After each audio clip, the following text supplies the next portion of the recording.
Então, meus irmãos e minhas irmãs, estamos aqui para resumir uma história de luta, uma história de um povo que sofreu, um povo que se alegrou muito e um povo que dá glória ao Deus Altíssimo que nos une em comunidade. Cada comunidade ela tem o dom de celebrar a sua história através das pessoas que passaram, através dos acontecimentos, através dos fatos que marcaram a sua vida. A própria Bíblia começa no livro do Gênesis contando as origens do povo de Deus, né? A partir de Adão, a partir do Adão e Eva, a partir do surgimento dos primeiros povos. E nós também temos uma origem, nós, comunidade Bom Jesus da Lapa. A nossa história se confunde com a história do bairro do Coroadinho, entendeu? E essa grande história do Coroadinho começou em 1977, com uma ocupação que foi repelida algumas vezes violentamente lá no bairro do Coroadinho. E através das irmãs Farina, que abrigava as pessoas da primeira comunidade, os ocupantes, lá em sua casa se reuniam, conseguiram se organizar e conseguiram criar uma comunidade que foi abraçada pelos freios franciscanos, lá pelo ano de 1977 e 78.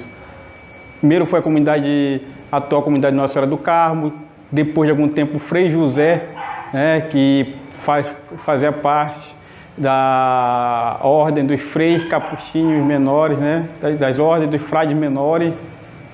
Ele conseguiu descobrir uma capela de taipa na área que é a área da Igreja da Conceição, hoje em Coroadinho, e fundou a segunda comunidade. E assim por diante foram fundando as diversas comunidades.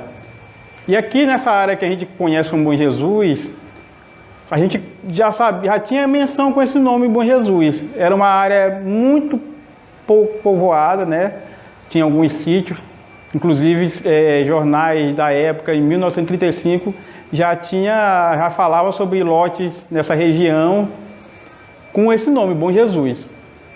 Só que em 1982, algumas famílias começaram a ocupar esse terreno, que era um terreno plano, um terreno muito propício à moradia, principalmente pessoas que vieram da zona rural, porque no final dos anos 70, começo dos anos 80, houve um êxodo rural muito grande, devido aos grandes projetos do governo federal na época, né, que era o fim do regime militar, começou a fazer grande empreendimento e muitas pessoas vinham aqui para a capital São Luís para procurarem oportunidade de trabalho.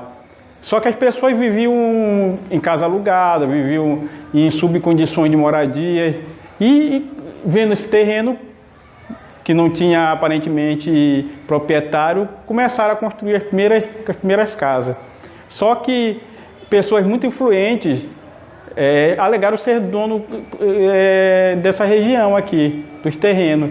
E com ordem da Polícia Militar, por 3 vezes houve a derrubada das casas, né? As casas muito simples, pessoas que gastavam o pouco que tinham para construir essas casas foram derrubadas. Até que eles começaram a se reunir, né? Construíram um barracão, começaram a se reunir, se mobilizar e começou também a ter apoio da comunidade franciscana, entendeu? Através do Frei José, principalmente, e mais tarde o Frei Eurico. E com isso, com a mobilização da imprensa, o governador Luiz Rocha, no ano de 1983, começou a legalizar os terrenos, deu ordem de legalizar os terrenos, de não molestarem mais os moradores da área. Então, se confunde muito a criação da comunidade com as lutas populares da época. Tanto é que no dia 20 de 9 de 1983 se fez a primeira reunião, né, com o sentido de se criar uma comunidade aqui no bairro, uma comunidade católica, e os moradores delimitaram que a área central, o maior terreno, uma forma de gratidão ao apoio que os franciscanos deram, seria para construir uma comunidade católica, o maior terreno, o terreno central da área. E no dia 21, o no dia 21 de setembro, se celebrou a primeira missa com um padre chamado Padre Batalha, aqui na região que hoje se encontra a praça, que era a praça, que hoje é a USC, entendeu?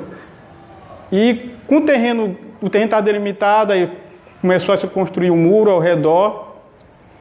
Só que as missas eram celebradas uma vez por mês, né? Ou então de 2 em 2 meses, não tinha construído uma capela.